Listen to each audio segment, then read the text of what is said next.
వ్యతిరేకంగా పెద్ద ఎత్తున అమెరికాలో చికాగో సెంటర్లో హే మార్కెట్లో కార్మికులందరూ గుమికూడి పనికి తగ్గ వేతనం ఇవ్వాలని,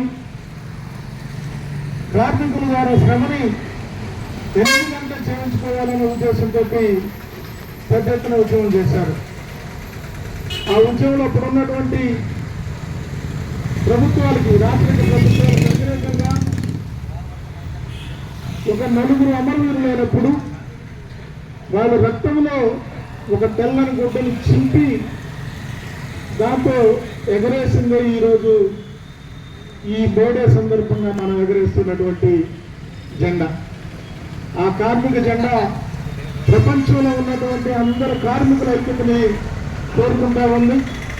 ప్రపంచంలో ఉన్నటువంటి కార్మికులకు సంబంధించినటువంటి హక్కుల కోసం పోరాడుతూ ఉంది. ఈరోజు పోరాడితే పోయేదేమీ లేదు, మనకున్నటువంటి బానిస సంఖ్యలు పోవటమే తప్ప మరొకటి లేదనే ఉద్దేశంతో ఈ కార్మిక వర్గం సమైక్యంగా పోరాడుతున్న పరిస్థితి కనపడతా ఉంది. ఈరోజు మనకు అనేక హక్కులతో పాటు బాధ్యతలు కూడా ఉన్నాయి.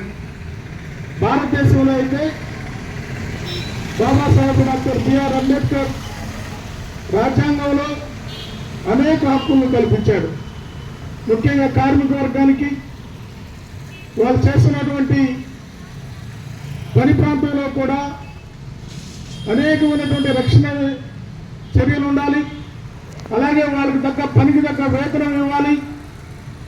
అలాగే మహిళా కార్మికులైతే వాళ్ళకి ప్రసూతి సెలవులు కానీ జీతం కానీ కూడా ఇవ్వాలని చెప్పి రాజ్యాంగంలో పొందుపరచడం జరిగింది. దీన్ని బేస్ చేసుకుని ఈరోజు న్యాయ వ్యవస్థలో కూడా కార్మికులకి అనేక హక్కుల్ని కల్పించారు. దీన్ని దృష్టిలో పెట్టుకుని ఈరోజు అనేక చట్టాలు చేయబడి ఉన్నాయి. ఆ చట్టాలను అమలు చేసుకోవడానికి కార్మికులందరూ కూడా ఐక్యంగా ఉండాలి. వాళ్ళ సమస్య ఏదైనా వచ్చినప్పుడు అందరూ కూడా ఒకరికొకరు తోడుగా ఉండి ప్రపంచ కార్మికులందరూ ఏదైతే ఏకం కావాలని చెప్పి ఐక్యం కావాలని పిలిపించారో దానిలో భాగంగానే ఈ కార్మిక వర్గం కూడా ఐక్యంగా ముందుగా వస్తే ప్రతి సమస్యని పరిష్కరించుకోవడానికి ఆవశ్యకత ఉంది. తర్వాత మాట్లాడాల్సిన వ్యక్తులు చాలా మంది ఉన్నారు. ఈ 2 నిమిషాలు ఈ సమయం నాకు ఇచ్చినందుకు మిత్రులకి, మీ యూనియన్ నాయకులకి, అలాగే పేరు పేరున ప్రతి ఒక్క డ్రైవర్కి, ఓనర్కి కూడా ధన్యవాదాలు తెలియజేస్తూ ముగిస్తున్నాను. Thank you.